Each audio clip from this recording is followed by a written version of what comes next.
నమస్తే, welcome to GR TV. నేను నరేష్. గత కొంతకాలంగా నాన్ వేసిన కాంట్రవర్సీ మనం చూస్తున్నాం.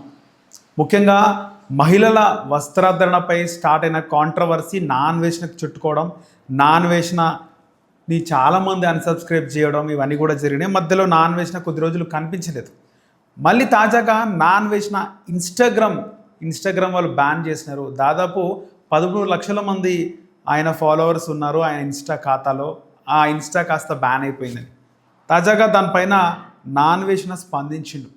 నా ఇన్స్టాగ్రామ్ పోయింది, నాకు చాలా బాధ అనిపిస్తుంది అని అంటారు అనుకున్నానా?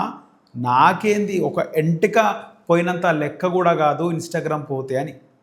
ఒక ఇన్స్టాగ్రామ్ పోతే నాకు ఇంకా 2 ఇన్స్టాగ్రామ్లు ఉన్నాయని, 2 ఛానల్స్ ఉన్నాయని, ఒక ఫేస్బుక్ ఉందని, ఒక్కో ఇన్స్టాగ్రామ్ ఒక్కో చేతి అయితే ఒక్కో ఛానల్ ఒక్కో కాలు అని, 2 కాళ్ళు 2 చేతులు లేకపోయినా నా బాడీ లాంటి ఫేస్బుక్ ఉందని, ఒకవేళ నా బాడీ మొత్తం పోయినా నా గొంతు ఉంటుంది కదా, నా బ్రెయిన్ అలాగే ఉంటుంది కదా, మెమ్మే బెబ్బే అని మాట్లాడతాను.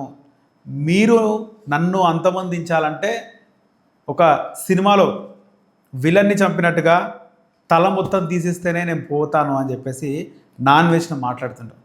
అసలు ఇంకా నాన్ వేషనకి జీ బల్బు తగ్గలేదు కదా అనిపించింది. ఇన్స్టా పోతే ఏమవుతుంది, నాకేం ఫరక్ పడుతుంది, ఫేస్బుక్ పోయినా కూడా నాకు ఫరక్ పడుతుంది, 2 ఛానల్స్ పోయినా ఫరక్ పడదు అనే విధంగా నాన్ వేషన మాట్లాడుతుండు. ఎన్ని పోయినా కూడా అవన్నీ సృష్టించింది నా మైండ్తో, నా మాటతోనే కదా. అవి ఉన్నంత కాలం నేను మళ్ళీ కూడా క్రియేట్ చేస్తాను, ఈ వెనకకు పోయే తగ్గే ప్రసక్తే లేదు అని చెప్పేసి ఒరే బత్తాయిలు అంటూ బత్తాయిలు అని ముఖ్యంగా హిందూ సంఘాల నాయకులని ఇండైరెక్ట్గా బీజేపీని తిడుతుండు. వీళ్ళ వల్లనే కదా అయింది కదా కరాటే కళ్యాణి, ఇంకొంతమంది హిందూ సంఘాల నేతలే పోయి నాన్ వేషన పైన 10ల సంఖ్యలో కంప్లైంట్లు ఇచ్చారు. సో పోలీసులు కాస్త సిసిఎస్ పోలీసులు ముఖ్యంగా లేఖ రాయడం, ఇక్కడ ఇన్స్టాగ్రామ్ వేదికగా చాలా అరాచకమైనటువంటి వీడియోలు నాన్ వేషన చేస్తున్నారని వాళ్ళు లేఖ రాయడంతో ఇన్స్టాగ్రామ్ సంస్థకి వాళ్ళు అకౌంట్ని బ్యాన్ చేసినారు. సో ఇన్స్టాగ్రామ్ అకౌంట్ బ్యాన్ చేసిన నాన్ వేషన పేరు పైన ఇంకొక అకౌంట్ కూడా ఉంది. ఇప్పుడు బ్యాన్ అయిన అకౌంట్లో 13 లక్షల మంది ఫాలోవర్స్ ఉంటే ఇంకొక అకౌంట్లో 3 లక్షల మంది ఫాలోవర్స్ ఉన్నారు నాన్ వేషనకి. అలాగే నాన్ వేషనకున్న 2 యూట్యూబ్ ఛానల్లో, ఒక దాంట్లో ఒక యూట్యూబ్ ఛానల్లో 21 లక్షలకు పైగా సబ్స్క్రైబర్స్ ఉంటే ఇంకో ఛానల్లో 20 లక్షలకు పైగా సబ్స్క్రైబర్స్ ఉన్నారు.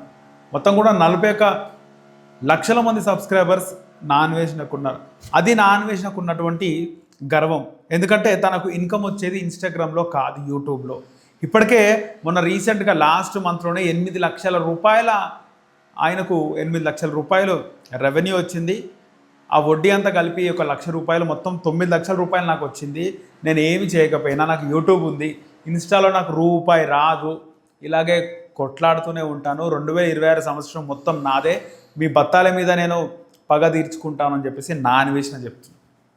అంటే నాన్ వేషనకు ఉన్నటువంటి ఆ బలుపు ఏదైతే ఉందో, ఏదైతే విలన్ పశ్చాత్తాప పడినట్టు పడి నేను పడలేదు అని వెక్కిలి చేష్టలు ఏ విధంగా అయితే చేస్తాడో, నాన్ వేషన చేసే లెక్కలు కూడా వెక్కిలి చేష్టలు లాగానే కనబడుతున్నాయి. ఆయనలో ఉన్నటువంటి విలనిజం బయటకు వచ్చింది, నాన్ వేషన లోపల ఉన్నటువంటి విలన్ బయటకు వచ్చిండు. ఇక్కడ మొత్తానికి నాన్ వేషన నాకేమీ ఫరకే పడది, నాకు సమస్యనే లేదు, ఇన్స్టా పోతే పోనీ అని చెప్పేసి మాట్లాడుతున్నారు. నాన్ వేషన ఇష్యూ మరోసారి తెరపైకి వచ్చింది. చాలామంది దీనిపైన మాట్లాడుతున్నారు. మీరేమనుకుంటున్నారు నాన్ వేషన ఇష్యూ పైన కింద కామెంట్ సెక్షన్లో కామెంట్ చేయండి. అలాగే మన ఛానల్ని సబ్స్క్రైబ్ చేసుకోండి.